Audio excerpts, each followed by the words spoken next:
Hey guys, SuperHorrorBro Mike here, and in today's video we explore the puppet-infested halls of My Friendly Neighborhood as we try to work out exactly what this game is all about.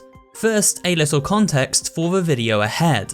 Currently, the theories and speculation contained within this video pertain to a pre-release demo of My Friendly Neighborhood. The full game is due for release later this year. So we will be working with a few snippets of story information found within this demo, as well as a synopsis provided by the developer themselves. During this video, I'd like to discuss the premise for the game, as well as what I think happened at the studio and why the puppets act the way they do. So sit back, relax, and let's dig into the lore of My Friendly Neighborhood. Before we look at the puppets themselves, let's take a quick look at the premise for My Friendly Neighborhood. The synopsis on the game's Steam store page gives us the following information. My Friendly Neighborhood was a public access Saturday morning puppet show. It was designed to be both comical, exciting, and educational for child audiences across the globe.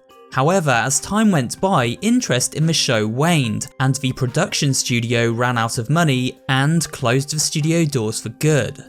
The show was cancelled, and over time the once popular mascots faded into obscurity. Then, one night years later, the studio unexpectedly flickered back to life and began broadcasting The Friendly Neighborhood once more.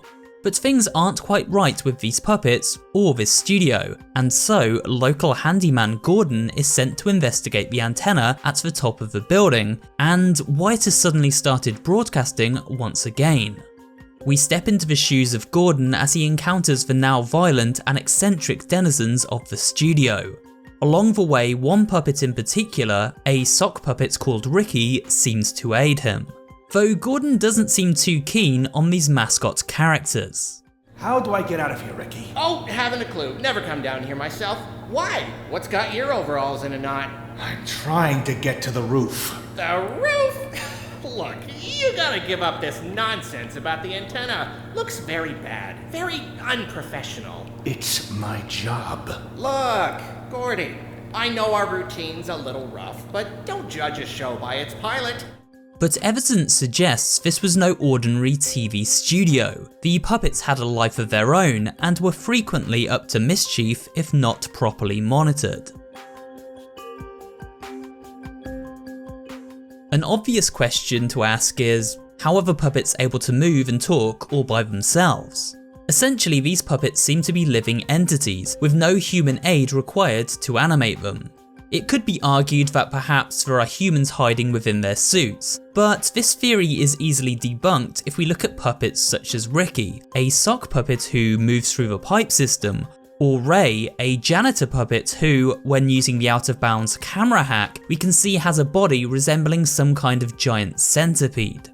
Also, I doubt humans could repeatedly smack their heads against a wall this many times without knocking themselves unconscious at the very least. So if these puppets do not contain a human host, then what happened to them?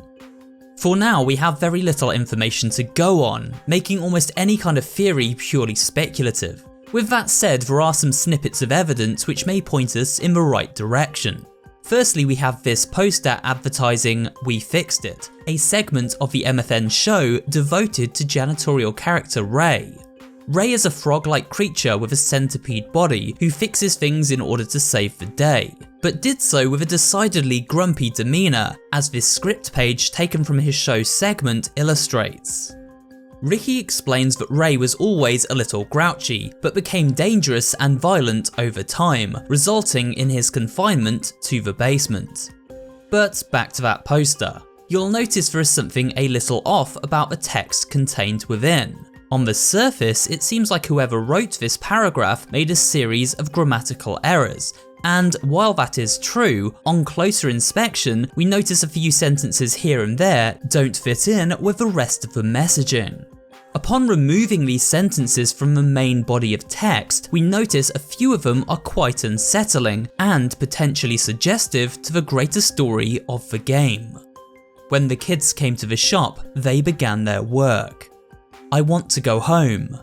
The janitor's closet has a buddy in the ceiling. The light is leaving all of us. The first line, when the kids came to the shop, they began their work, could hint at My Friendly Neighborhood's plot involving children who befell a grim fate on the set of the show and then were used to bring the puppet mascots to life. This would explain some of the dialogue spoken by the puppets. Take Junebug for example. She has several lines which suggest she was once a very normal little girl before taking on her puppet's form. I'm Junebug. I was asked to talk about responsibility. See, I used to be all turned upside down in my thinking about responsibility. I remember one day, I came downstairs, made breakfast for my parents, went to school, rode home on the bus, did my homework, and went to bed early. I used to be responsible. But then, I figured out that instead of being responsible, I could just eat gravel instead. Junebug, could you get the phone? My mom sometimes asks me to pick up the phone when she's busy. I used to be scared about talking to whoever called, but now that I've gotten used to it, I'm always excited to talk to them. All I have to do is tell them the truth. If we look at this rules poster, we see number 4 is titled Children and states, children are to be kept away from puppets unless a handler is present. Their safety is our liability. So maybe something tragic happened to a child visiting the studio when they got too close to an over-enthusiastic mascot. Norman also says the following line about noticing the children, at which point he becomes panicked and hysterical for a brief moment. Well, it's time for, what does Norman notice? I notice, cameras, lights, producers, children. Notice the children! Norman has noticed! Norman has noticed!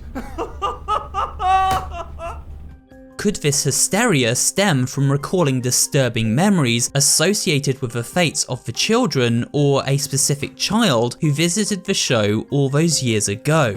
Was Junebug the result of a child who befell such an accident? The childlike nature of the puppets is also interesting to note.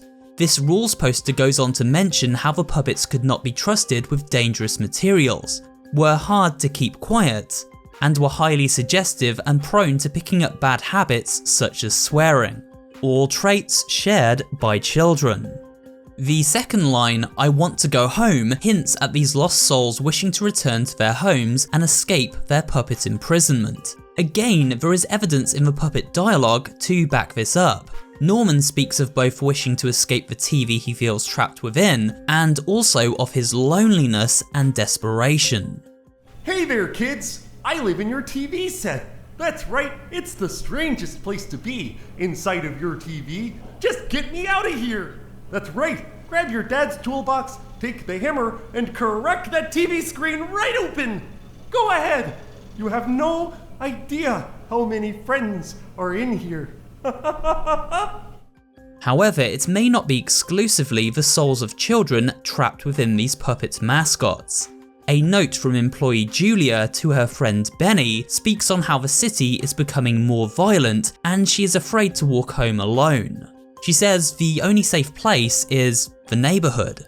This hinting at an attachment the staff felt towards this TV studio, one brought about by its family-friendly feel. This false sense of security may have caused the staff to overlook the fact that the violent crimes in the city were in fact brought about by the studio itself, claiming fresh victims for their living puppet initiative.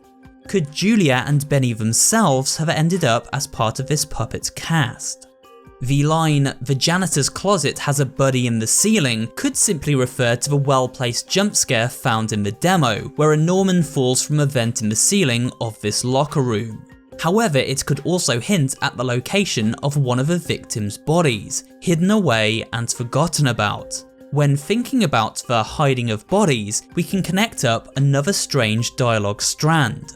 These puppets talk about bugs filling their bodies, and bugs being located at their homes. Take a listen. Never heard a violin wafting from the basement? Never heard the flattening of the evening's garbage? The boiling of a dinner lobster? The faint whisper of a tree falling on you? The tingle of small insects biting your legs? The smell of burning hair? The feeling like you might throw up? You've never heard music? an assortment of the best bugs the world has to offer? Well, that one just appears in my house. When dead bodies are left to fester, they attract insects, which begin entering the corpse and feeding upon it. So the puppet's fascination with bugs could also allude to the fate of their human bodies. Just food for thought. Finally, the line, "the light is leaving us all," seems to tie into the concept that these puppets are gradually growing more unhinged, violent, and erratic. Upon seeing Gordon, each puppet rushes in to attack. They do so with good intentions, wishing to hug their victims, but can't help but hurt them instead. After the studio was abandoned and the puppets left to their own devices, they seem to have gone stir crazy, which essentially means they have become distraught and violent due to prolonged confinement. The theme of just wanting a friend is heard throughout their dialogue. And for me, your bestest friend, you can just bring a friend. All I need is a friend. Along with the theory that these puppets may contain human souls, in some cases those belonging to children, we must also remember that these puppets were created with the purpose of educating and entertaining audiences around the world. So when denied the purpose of their existence, they fall into a state of delirium. The trigger for these violent thoughts may well be tied to the abuse these puppets went through at the hands of the crew members. If we recall a note left by technician Hank, he talks about the creation of the novelist shotgun and how fun it was bouncing Normans around with it. This gun was to be used as a special effect prop in the show. Constantly being shot, non-lethal or otherwise, would certainly be damaging to the mental well-being of these puppets, even more so if they are tied to a human soul. This rough treatment then translating into their own thoughts and deeds. I learned my numbers when I was a kid. Here, let me show you how I learned. Hold your hands up in the air. Now, bring them down in front of your face. See? That's 2 hands. Now, take one of your hands, put it in your mouth, and swallow as hard as you can. Let me tell you about the time my friend Leonard got me all upset at him. First, I beat him to the ground. Then I stomped his face. The light is indeed leaving these puppets, and they are slowly turning into corrupted entities, wishing to spread malicious educational messages and bring harm to the very viewers they were once created to entertain. But for now, this is where we must leave our coverage of My Friendly Neighborhood. As we get closer to launch and more information is released about this puppet-themed horror game, you can expect me to return with further coverage, including a full playthrough, as well as a detailed look into the secrets and story of the game.